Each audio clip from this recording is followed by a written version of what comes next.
I should be going, আমার যাওয়া উচিত হচ্ছে। আই শুডন্ট বি গোয়িং, আমার যাওয়া উচিত হচ্ছে না। শুড আই বি গোয়িং, আমার কি যাওয়া উচিত হচ্ছে। শুডেন্ট আই বি গোয়িং, আমার কি যাওয়া উচিত হচ্ছে না।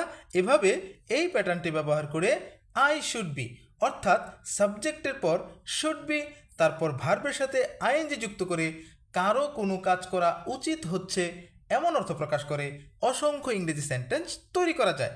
এখন যদি ভার্ব গো এর পরিবর্তে এখান থেকে ভার্ব টেল ব্যবহার করি তখন হয়ে যাবে আই শুড বি টেলিং, আমার বলা উচিত হচ্ছে। আই শুডন্ট বি টেলিং, আমার বলা উচিত হচ্ছে না। শুড আই বি টেলিং, আমার কি বলা উচিত হচ্ছে। শুডন্ট আই বি টেলিং, আমার কি বলা উচিত হচ্ছে না।